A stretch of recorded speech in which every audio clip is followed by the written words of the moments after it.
I'm TJ Wilk, founder and creator of ModelMentorLA.com.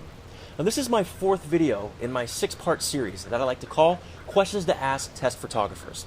Now this is a really important segment because this is where you learn how to locate photographers to make sure that they're legitimate and that they're the right photographer for you, as well as knowing what questions to ask these photographers even before you shoot with them. Ultimately, you want to make sure that you're really comfortable with the photographer before you work with them. That way you can maximize the quality of your photos and just feel really good and enjoy the process of getting great pictures. So let's go ahead and get started. Now there are a lot of questions that you want to ask test photographers so you can get to know them and really understand the history of what they've done. First and foremost, you want to find out how long they've been a photographer. Also, you definitely want to ask to see their portfolio in person, also known as their photography book. Now, even though you've already done your homework by going on the website of this photographer to see some of the examples of their work, you still want to ask to see their portfolio book in front of you and in front of them. That way it gives you a chance to really learn a little bit about their creative process and have them explain it to you before you even start working with them. As an example, you find some pictures in their book that seem interesting to you, that strike you as interesting, and you say, wow, I really like the way you shot this. This is a great angle, or, I like this color scheme. Tell me about this. They're going to want to talk to you about it. They're going to elaborate about it because they're proud of their work and it's in their book for a reason. So it's always good to ask questions about their work. Not only that, but it helps break down any nervous barriers, if there happen to be any, between you and the photographer. Then before you know it, you guys are gelling, you're having a good conversation, and you're going to get some great pictures because both of you are relaxed and you just feel very comfortable with each other.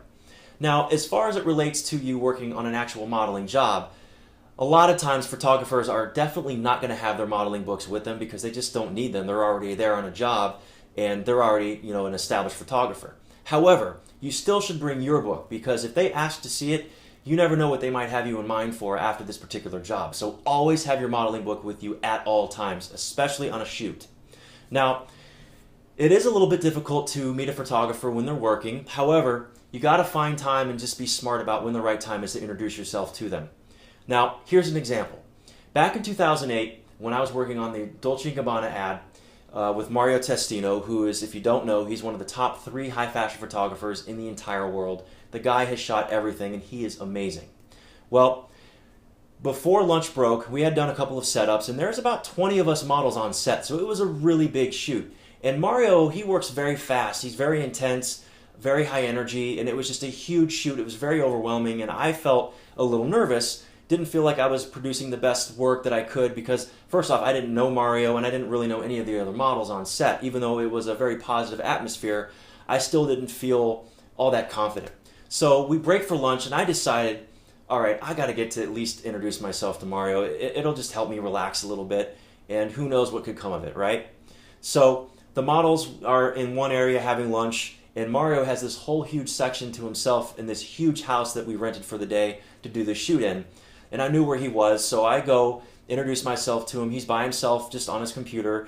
And I said, hey, Mr. Testino, my name's TJ. I just wanted to come in here and say thank you so much for allowing me to be a part of this photo shoot. I'm having a great time. And just wanted to say thank you. Well, he was so gracious and so kind. He had me sit down and talk to him. He asked me questions about my life and where I'm from and other things that I do with my life. And before I knew it, we were sitting and talking for almost 2 hours. And because of our conversation, we actually held up the shoot about 15 to 20 minutes. And it was just such a great experience. Well, after lunch broke and we started working again, Mario himself made sure that I was in every single shot for the rest of the day, regardless if I was dead center or if I was just off center with the other models. Well, there were 3 or 4 really big models on this set. I definitely wasn't one of them. I was just part of the background with the other models. But these other huge models were like, okay, who is this guy that Mario keeps bringing into our shots? It wasn't that they were, diva-ish about it. They were actually really cool. But I could tell they were wondering what was going on. And it was just simply because I got brave. I made the choice and the time and the energy to just introduce myself to Mario and just talk to him a little bit. And it just changed the whole atmosphere for me. I was confident. I got some great pictures out of it. And, I'm pretty sure if I ever met him again, he probably might remember me. So be brave, get to know your photographers. It's going to make everything so much better, and you just never know where it's going to take you. 2 other very important questions you want to ask test photographers are who are some of the successful and well-known models and celebrities that they've worked with? Also, what are some of the big clients that they may have been hired by, such as campaigns, magazine covers or editorials, billboard ads, album covers, movie posters, etc.?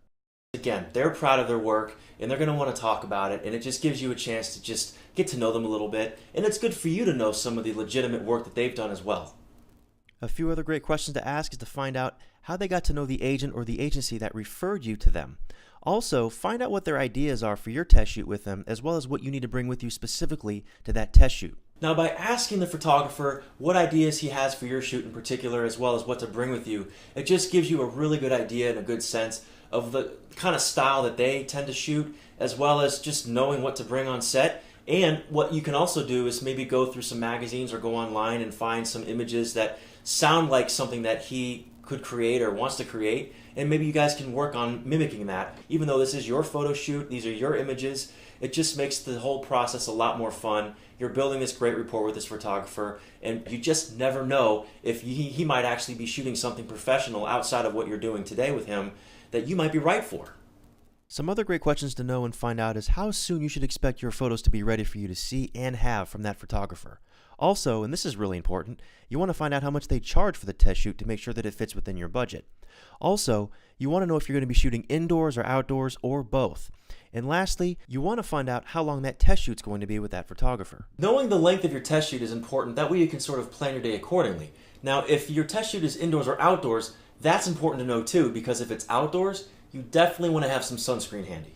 Lastly, you want to find out from the test photographer who they work with for hair and makeup assistance. If they do work with somebody, find out if their price is included in the photographer's price. If it's not included, then find out from that photographer how much that hair and makeup assistant charges. Now, if they don't work with anybody in particular, you can call the agent or the agency that recommended you to this photographer to find out who they recommend you hire for the hair and makeup assistants. And you definitely want to find out how much they charge just to make sure that it fits within your budget. So now that you know exactly how to locate and what questions to ask test photographers, we're now going to move on to segment number 5, which I like to call what to do before your test shoot. Now, this 5th segment is definitely something that you want to check out before you actually arrange any kind of meeting with a photographer. So let's go ahead and look at segment number 5.